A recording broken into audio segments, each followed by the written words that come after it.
Okay, let's see strain gauges. So strain gauge is a transducer used to convert forces like pressure or tension, etc. into electrical signals which can be used for measurement. Its main principle is to convert pressure into change in the resistance of the device. So basically it converts some sort of force into change in resistance of the device. So, and that change in resistance can be used in other circuit to get a proportional electrical signal. Okay, we will see an example on this, that how change in resistance can be measured electrically. But strain gauge is something which will convert some force into the change of its resistance in the device. Okay, now there is something called gauge factor, which you might have seen, which tells you with what factor the change will occur. Okay, this is the generalized expression. Gauge factor is equal to 1 plus 2 mu plus del rho divided by rho del L divided by L, where L is length, rho is resistivity, mu is Poisson's ratio. Now there is one more formula which you might be more familiar with, that is del R by R divided by del L by L. This R is the change in the resistance del R of the device, and this is the change in the length upon length. This is the change in the resistance divided by resistance. We are gonna see how this expression comes. We will derive it, but just to give you a feel like what strain gauge is. So you either stretch or either press some force on that. What will strain gauge do? It will change its resistance. That's the only thing strain gauge will do. So you can use it for different purposes. So by measuring a measurement of pressure, you can measure force, you can measure displacements. It's like when you measure for pressure, you change the pressure, and correspondingly change in resistance will occur in the strain gauge. That is what it means. If you change the force, the strain gauge will change the resistance according to the force. Similarly, you can, okay, sorry, there was a power cut. So what I was telling is, you change the pressure, there will be change in the resistance in the strain gauge. That is what it will do. Similarly with the force also, displacement also, velocity. So you can measure all these things, and the outcome of strain gauge will be change in the resistance. And that change in the resistance, you can use some other secondary transducer to reflect it in electrical signal. Okay, so that change in the resistance, we will see an example on that. Okay, so now we will see this gauge factor, how it comes, small derivation, then we will solve some examples. Okay, let's see the derivation of gauge factor. So let's say you have a wire, okay, this black one, and you are applying a stress sigma in this direction. As a result, what happened? This wire got compressed by del D. Initially the diameter was D, and compression del D was happened. So now the diameter is D minus del D. Similarly, the wire got elongated. Previously the length was L, now the length is L plus del L. Okay, so you can imagine a wire with resistivity rho, and when you apply a stress, what happened? It got compressed and elongated. So you know that resistance of a wire with resistivity rho will be rho L by A. So this is when you have not applied any stress. Okay, so R is equal to rho L by A, L by area, cross section area. Now if you will take log both side, any log base 10 or log base A, this is how the equation will look. Log R is equal to log rho plus log L minus log A. If you differentiate with respect to stress sigma, because that's the one which is producing a change, so 1 by R dr by d sigma equal to 1 by rho d rho by d sigma plus 1 by L dl by d sigma minus 1 by A dA by d sigma. This will be the equation. Now you can see the area. We know, if you want to write area, A is equal to pi d square divided by 4, or you can say pi r square, where I have replaced with d. Okay, till now we have not applied the change. Okay, we are just using with respect to this black one, then we will go for the blue one. So after elongation it becomes blue one. So pi d square. So I'll plug here the differentiation with respect to sigma. So dA divided by d sigma will be pi by 4 will be as it is 2d d capital D divided by d sigma. This is what we will get. So I am gonna plug this value here. So we will see next. Okay. So moving on, what will happen? 1 by r dr by d sigma equal to 1 by rho d rho divided by d sigma plus 1 by l dl divided by d sigma, and I have plugged the value of a and dA divided by d sigma. So what you get is 4 divided by pi d square pi by 2d into dd divided by d sigma, where capital D is diameter. Okay, so if you cancel pi d to 4, so you will get 1 by r dr divided by d sigma equal 1 by sigma d sigma divided by d rho divided by d sigma plus 1 by l dl divided by d sigma minus 2 divided by d divided by d sigma. Now for a small variation, consider that the variation in the length and the diameter is very small. Then you can write dr divided by d sigma as del r, d rho divided by d sigma is del rho, and dl divided by d sigma del l, dd divided by d sigma is del d. Okay. Now divide both the sides with del l divided by l. So what you will get is del r divided by r divided by del l divided by l, del rho divided by rho divided by del l divided by l plus 1 minus 2 del d divided by d divided by del l divided by l. Now look at this term. This is Poisson's ratio, which is defined as lateral strain divided by longitudinal strain.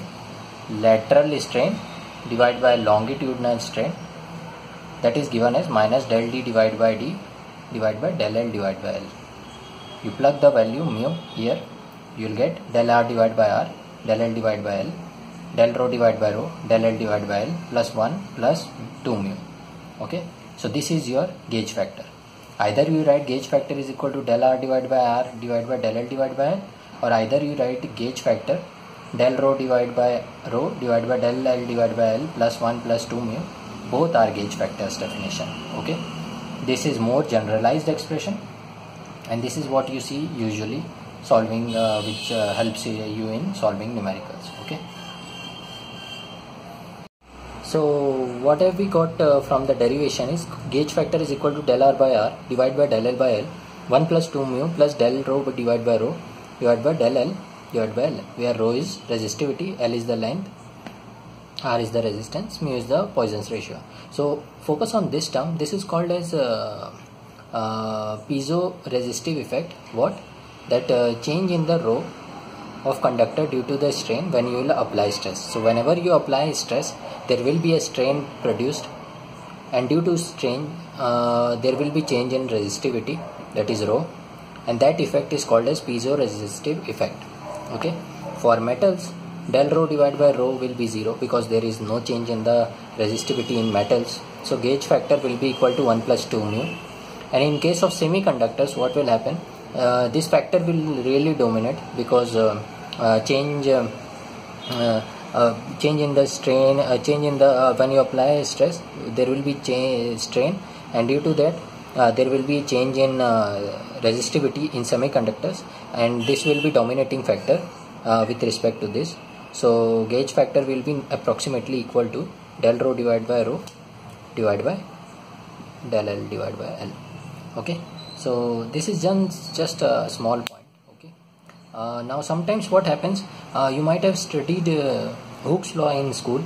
So strain will be proportional to stress, or you can say Young's modulus or modulus of elasticity will be equal to stress upon strain.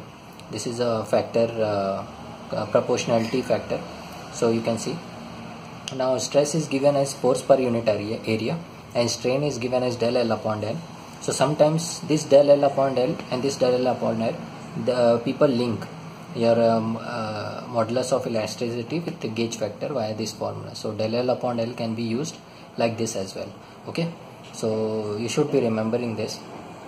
So these all are the facts about gauge factor. Okay, let's see an example on strain gauges. So it is given a figure. So the resistances are 350 ohm, R. There is a detector in center, and this guy is your strain gauge. Okay, and they are connected to a 10 volt supply, DC supply. You have to find the bridge offset voltage when the resistance across BC will be subjected to strain of 1450 micrometer per meter. Okay, I will explain you the solution next. So I hope you got the question. So all the resistances are same value, 350 ohm. Gauge factor is 2.03. You have to find the bridge offset voltage when this R will be subjected to a strain of 1450 micrometer per meter. Okay, so I will explain you the solution. So see, you can clearly see the resistances values are same, which means this bridge is balanced, means it is in unstrained condition. The bridge is balanced, which means the cross product of R's will be equal, that is R1 R2 equal to R3 R4. Since all the resistances are same, so R into R is equal to R into R. So you can see the bridge is balanced, and in that condition you don't have any offset voltage across B and D, that will be 0 volt. Okay, but once you apply the strain of 1450 micrometer per meter, what will happen? This R will not be equal to 350 ohm now. It will be R plus some del R value. Okay, this resistance will change its value. So there will be a change in resistance, that is R plus del R. Okay, so R was our normal value, previous value, but when you applied strain, the strain gauge changed its resistance. Now it is R plus del R, which makes it this bridge unbalanced, because previously it was 350, everyone other resistances were also 350. Now it is not 350, it is some 350 plus del R, so which will make this bridge unbalanced, and that means you will develop some voltage across B and D, and that will not be equal to 0. Okay, so that is the offset voltage we have to find now. Okay, so I hope you got the flow, how we will do it. Now we will consider R plus del R, this value, and then we will solve. Okay, so let's move on. Now you have unbalanced condition. So this resistance will be R plus some del R value. That is what you have to calculate. So you have strain, gauge factor and strain. So you can use the formula gauge factor is equal to del R divided by R divided by del L divided by L. So del L by L is 1450 micrometer per meter.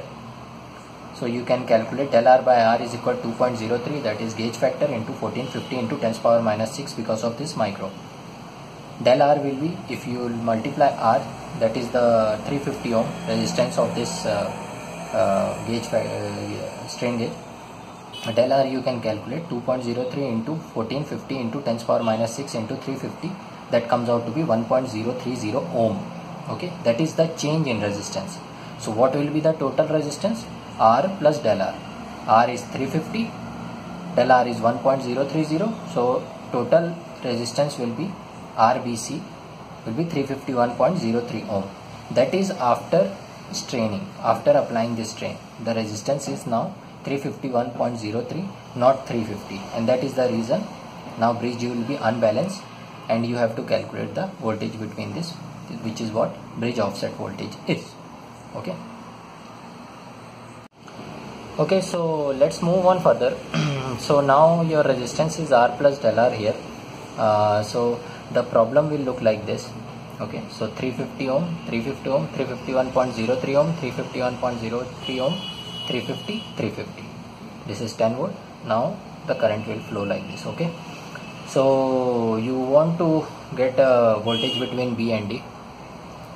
Now it's a network technique, circuit analysis. So you can apply anything, Thevenin, Norton, anything. I'll go hard way. Okay, so let's say current is flowing I, so the total resistance will be sum of this, which is 700, and sum of this will be 701.03. so and take parallel of them, so you will have resistance will be 350.25 ohm. That will be the total resistance. The voltage is 10 volt, so I will be 10 divided by 350.25 ohm, that is 28.55 milliampere. That is the total current will flow in the circuit. Now apply current division.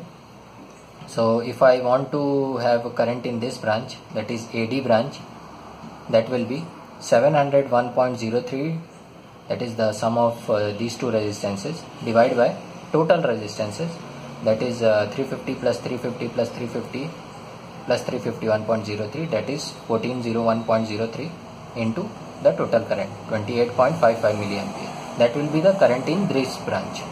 That comes out to be 14.285 milliampere. And if you subtract it from the total current 28.55 milliampere, you will get the current across AB branch, that is 14.264 milliampere. Almost similar, but slightly different, 85 and 64. Okay, now you have the current in this branch and this branch, so you can calculate the voltage across B and D as VBD is equal to VBA minus VBA. Okay, so VBA will be the current across this branch into the resistance 350. So since the current is going in this branch and I am measuring voltage like this BA, okay, so this will be minus 4.9924, and this will be 350 into this current, that is 4.99975, plus sign because already there was minus and I am measuring like this DA. Okay, and if you solve this, you will get 7.35 millivolt. This is your voltage across B and D. So you can see this is very small value of voltage across B and D, but still they are 8. That is your bridge offset voltage. So you can see previously when the bridge was balanced, there was no voltage across VBD. Okay, but as soon as you changed applied the strain of 1450, there was a change in the resistance of strain gauge, and because of that voltage produced across B and D terminal, that is 7.345 millivolt. That is the offset voltage. Okay, so I hope you got the idea how we used strain gauge. So strain gauge just only changed the resistance of the device due to the strain, and other circuitry we used to see the change in the voltage. Electrically you can see the change via change in the resistance. Okay, so you can say this is a secondary kind of transducer which is measuring the change in the resistance and showing reflecting its output in terms of electrical signal or in terms of voltage. So this is sometimes also called as resistive transducer. Okay, which because it is measuring the change in resistance with respect to, and it is showing the results in electrical voltage. Okay, so this is a secondary kind of transducer, and the primary one is strain gauge, which is measuring the strain and reflecting it in terms of change in resistance. Okay. Okay, let's see an easier question. So you might be seeing this kind of question related on gauge factors a lot, so I'll deal one of it, and most of the question will be like this on gauge factors. So here it is. So it is given in a load cell, all 4 strain gauges are connected in a bridge circuit. If a stress of 1050 kg per centimeter cube is applied on the top of such a load cell, sorry, this should be square, this is square, centimeter square. Okay, if a load cell, calculate del R by R. Load cell is made up of steel and its modulus of elasticity is 2.1 into 10 power 6 kg per centimeter square, and gauge factor of strain gauge is 2.